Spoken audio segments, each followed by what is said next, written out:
The second sound is the TH sound. The TH, yeah. अब TH sound important है क्योंकि सबसे frequent word पहले बताइए आप इंग्लिश का, अगर आपको guess करना हो कोई भी. I think most people can guess that word. What's the most used English word?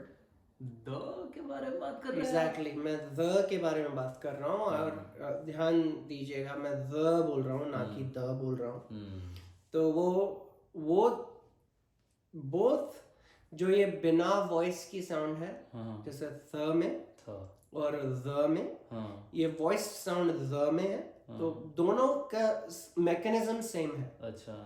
बस फर्क ये है कि एक में आपके जो वॉइस बॉक्स है वो ज्यादा इन्वॉल्व है, तो उसे वॉइस साउंड कहते हैं. और जो दूसरे में जहाँ वाइब्रेशन आपको फील नहीं होंगी, सिर्फ हवा यहाँ ऊपर मुंह से निकल रही है, तो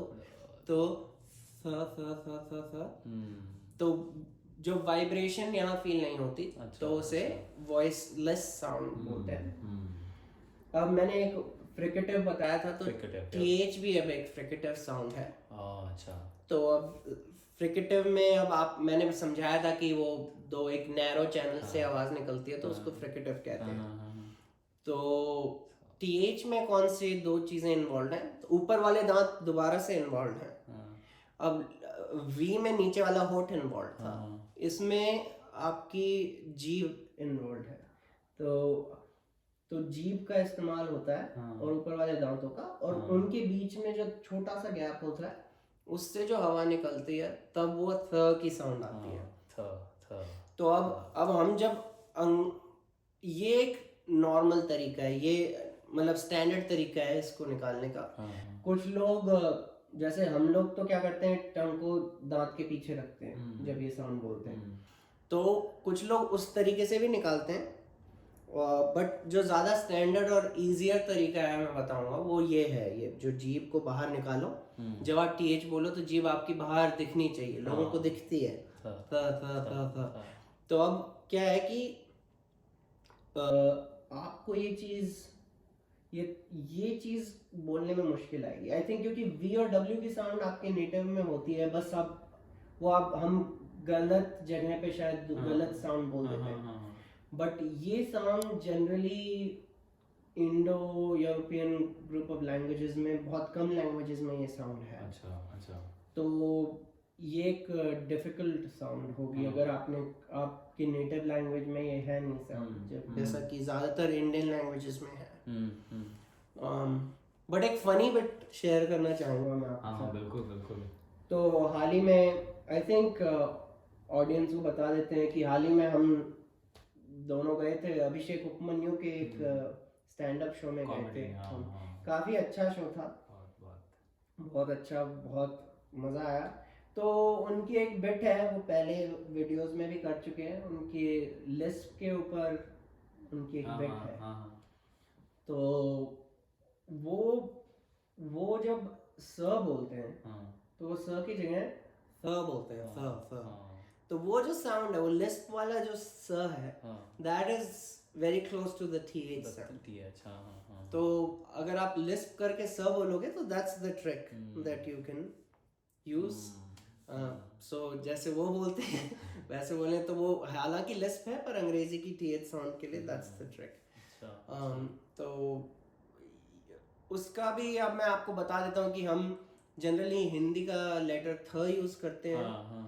उसको हिंदी में लिखने के लिए उन वर्ड्स को यूज करते हैं.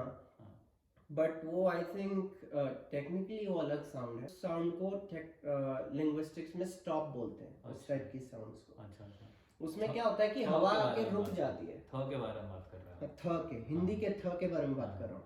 तो एक स्टॉप फ्रिकेटिव में डिफरेंस है, क्योंकि फ्रिकेटिव में तो हवा मैंने बताया निकलती है, और स्टॉप में क्या है कि रुक गई हवा.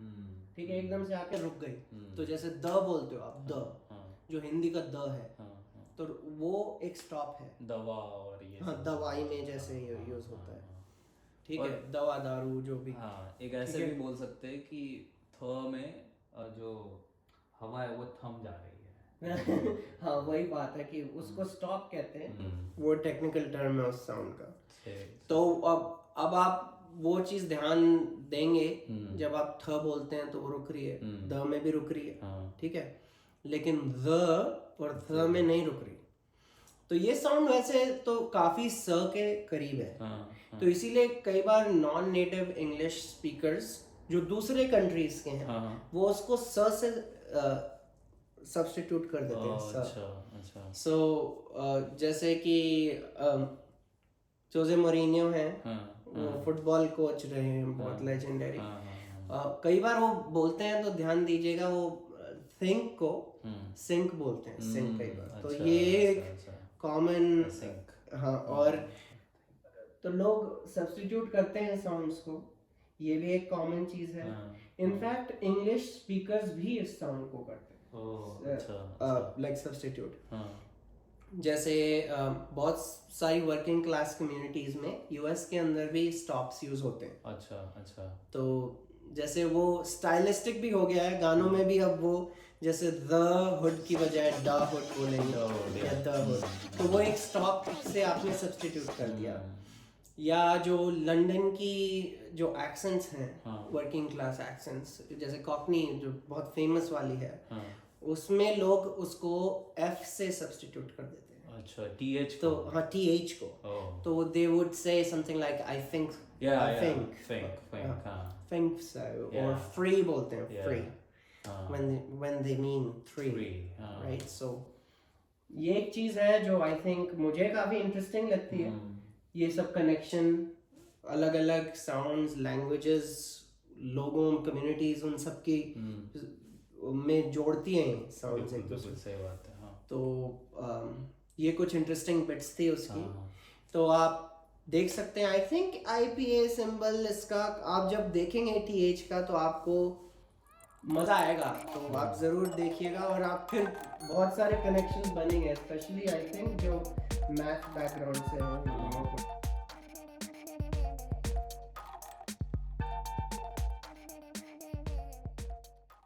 तो फिर ये आई थिंक यहाँ पे ये एपिसोड खत्म कर सकते हैं। बिल्कुल, हमने काफ़ी बातें कर ली यहाँ पे ये इंग्लिश साउंड्स के बारे में, और इसके बारे में और भी हम बात कर सकते हैं आगे के आने वाले एपिसोड्स में। और हम बिल्कुल कोशिश करेंगे कि इस बार थोड़ा रेगुलरली और वीडियोस बनाएं, ताकि आपको काफ़ी सारी चीज़ें पता चलती रहे।